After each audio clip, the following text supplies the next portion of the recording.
Olá pessoal, eu sou a Mara Carvalho e este é o nosso canal Dicas de Amor e Luz. Eu trazendo um texto publicado na página da Tati _ de Vasconcelos no Instagram. Já fiz leitura, né, de textos dela aqui. E falando sobre as pessoas altamente sensíveis, dessa vez a alta sensibilidade como um traço kármico. Quando ser paz é parte da missão da sua alma. Paz, P-A-S, pessoa altamente sensível. Vamos lá.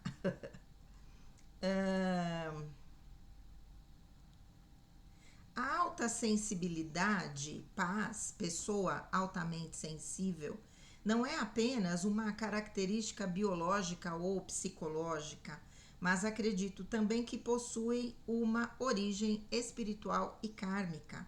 Assim como outros traços individuais, pode ter sido escolhida pela alma para cumprir missões, vivenciar desafios e trazer ensinamentos ao mundo e a si mesmo.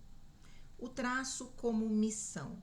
A sensibilidade elevada prepara o ser para tarefas que exigem empatia, conexão energética, percepção ampliada e consciência emocional.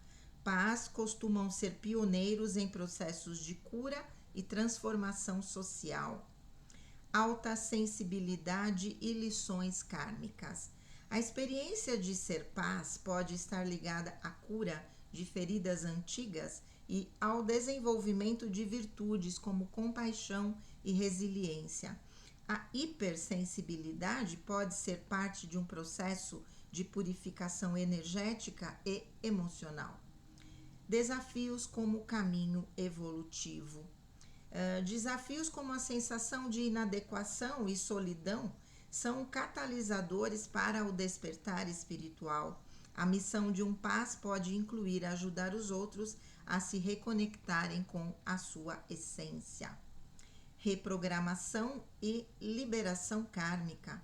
Trabalhar autoconhecimento, autocompaixão e domínio energético ajuda a liberar cargas kármicas e manifestar a missão de alma de forma leve e consciente. Se você sente que chegou a hora de entender sua sensibilidade em um nível mais profundo, eu te convido, né, a descobrir juntos o que essa energia tem a revelar sobre a missão da sua alma. Tati _ de Vasconcelos. Vamos lá. A alta sensibilidade como traço kármico. Eu penso, falou bastante comigo e por uma sincronicidade, né? A Priscila me manda, eu tinha acabado de, de selecionar, eu tenho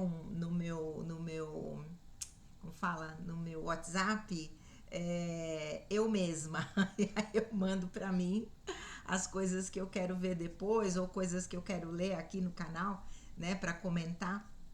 Eu tinha acabado de selecionar e mandado para mim mesma quando a Priscila me mandou. Falei, Pri do céu, acabei de salvar aqui exatamente o mesmo texto, né? E interessante dizer da alta sensibilidade como um traço kármico. Em primeiro lugar, a gente precisa entender o que é o karma. Não é? A palavra karma, ela entrou no vocabulário do senso comum como algo negativo. Aquela pessoa é meu karma, né? Já tenho falado isso em alguns vídeos também. Mas na visão indiana do karma, né, do hinduísmo, o karma na verdade é a matemática espiritual. Não é necessariamente algo que é negativo. Eu falo isso na minha análise numerológica também, né? Quando vem um número de karma, muitas vezes vem um número de karma que é uma missão.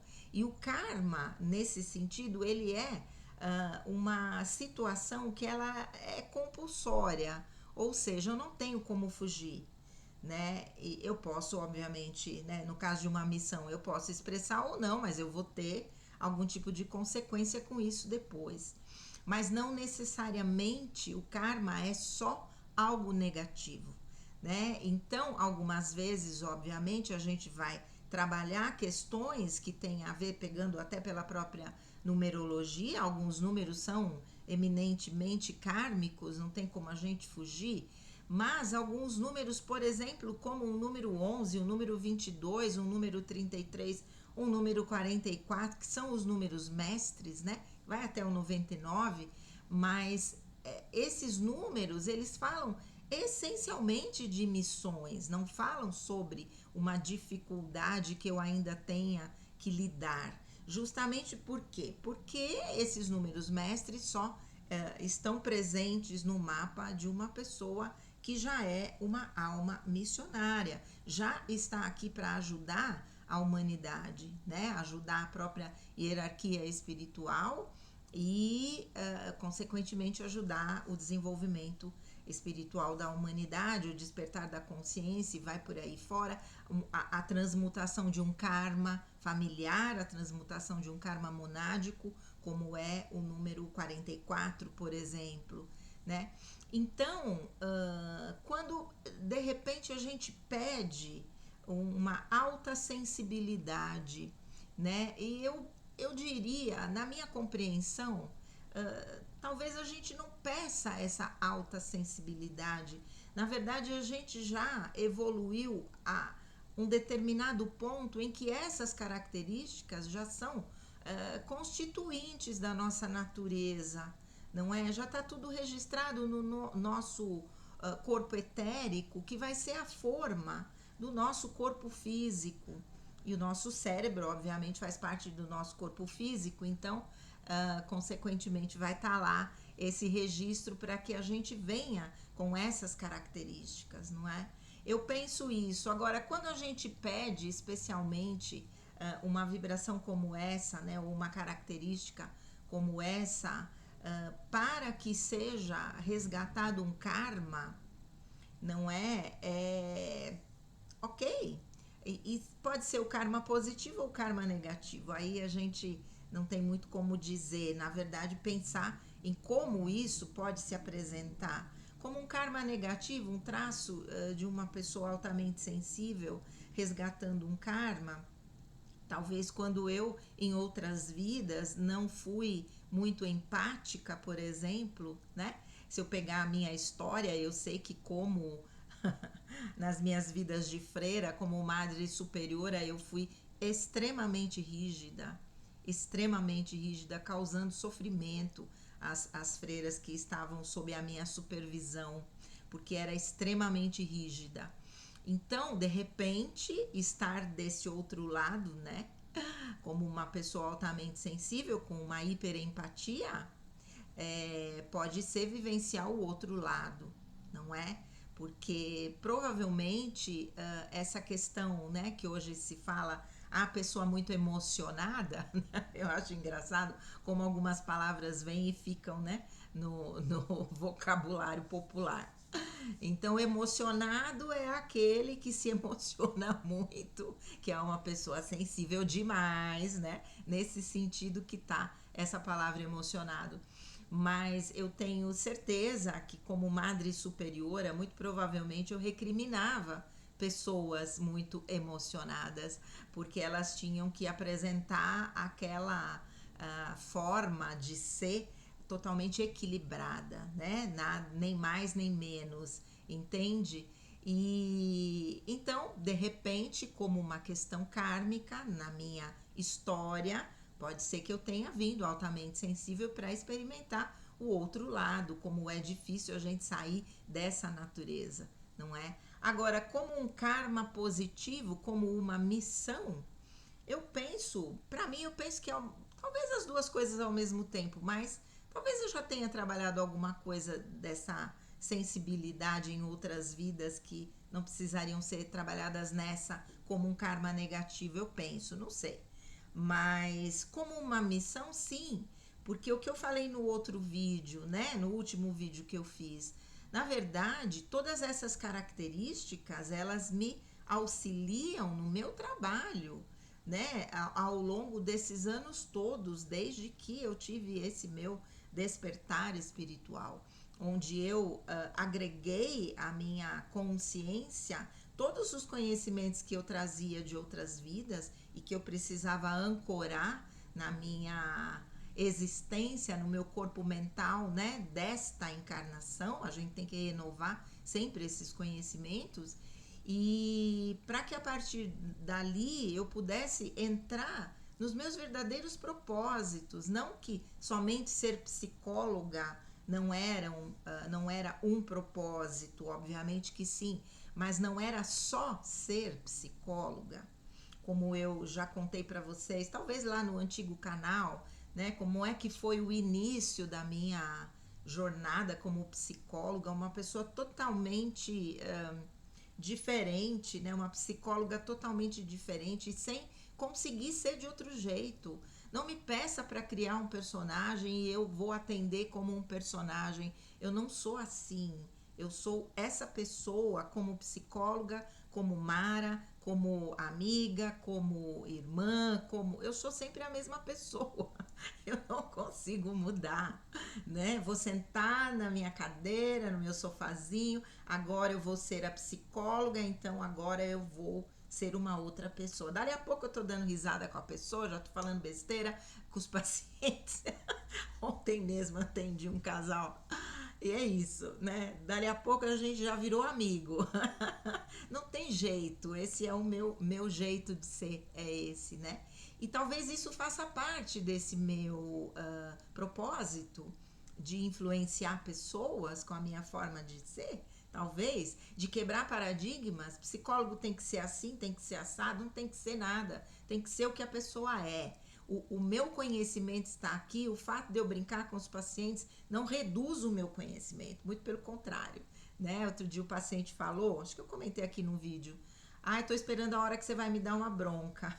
Eu falei, olha, não faz muito parte da minha natureza, mas se você tirar muito do sério, de repente eu te dou uma bronca, mas pode ser que eu te dê uma bronca dando risada. E isso é uma bronca. Então, é o meu jeito de ser é de outra maneira. Não vou te dar uma bronca séria, a menos que seja uma coisa muito, né, fora da curva e que no fim até aconteceu e eu dei uma bronca. Mas tudo bem.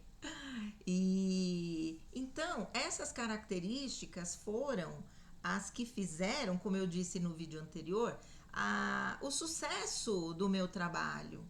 Porque de verdade eu vim para ser diferente, né? Quando lá em 1992, quando eu me formei, quando eu comecei a atender pessoas, e que eu comecei a atender, eu tinha acabado de fazer o curso no Centro Espírita, 6 anos de formação kardecista, e no meu consultório começaram a chegar pessoas que queriam que eu orientasse.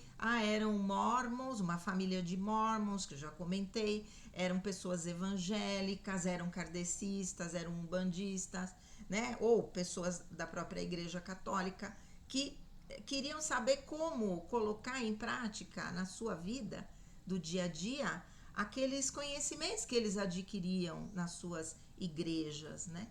E aquilo começou, foi uma enxurrada de pacientes que veio com esse perfil. E eu perguntei para a espiritualidade, como assim? Eu sou psicóloga ou eu sou orientadora espiritual? Porque na verdade eu estava mais sendo convocada a ser uma orientadora espiritual do que propriamente uma psicóloga. E aí eles me disseram, quando você fechar a porta do seu consultório, você vai usar todos os conhecimentos que você tem. Se é psicologia ou se é espiritualidade, não importa. O que importa é que você vai usar de acordo com a necessidade tudo que você tem de conhecimento.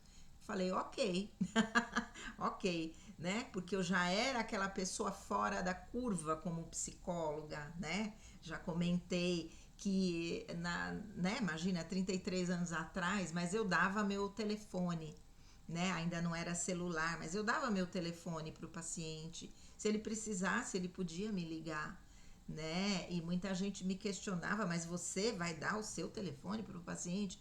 É claro que eu vou dar, porque eu estou à disposição para o que o paciente precisar. não é? E assim é até hoje, né? Os pacientes têm liberdade de me mandar mensagem a qualquer hora, nem sempre eu vou conseguir responder hoje, né? Com a agenda mais lotada, graças a Deus, responder de imediato, mas na medida do possível eu vou responder, né? Não vou deixar de responder. E então, pensar na alta sensibilidade como um traço kármico no sentido de uma missão, eu acredito que sim, que é isso que acontece com a gente, né? Porque todas essas características da pessoa altamente sensível vão nos ajudar no nosso trabalho de colaboração com a hierarquia espiritual, não é? Com a grande fraternidade branca, no meu caso, é a minha linha espiritual. E se não fosse assim, eu não teria nem chegado aos mestres da grande fraternidade branca, né? Dentro lá do meu processo de emergência espiritual, como já falei. Então, acredito que a alta sensibilidade pode ser um traço kármico no sentido do karma negativo, para que a pessoa desenvolva uma empatia maior pelo outro, né, pelo seu irmão, e pode ser num karma positivo, uma missão, características que vão nos abastecer de ferramentas capazes de auxiliar o nosso processo, né, de como se diz, profissional, e de auxiliar as pessoas também a despertar, em especial nesse momento, não é? Muitas pessoas altamente sensíveis, como pessoas que vêm ancorar energias novas para a quinta dimensão. Tem um outro texto que eu vou ler também, falando exatamente sobre isso, que são os guardiões da Terra. Depois eu vou fazer a leitura, bem interessante também. Então, gente, é isso. Eu acredito piamente que a pessoa altamente sensível, ela tem traços kármicos, ou negativos ou positivos. Acredito que muito mais para o lado positivo do que para o negativo. Certo? É isso aí. Um grande beijo, fiquem com Deus e namastê.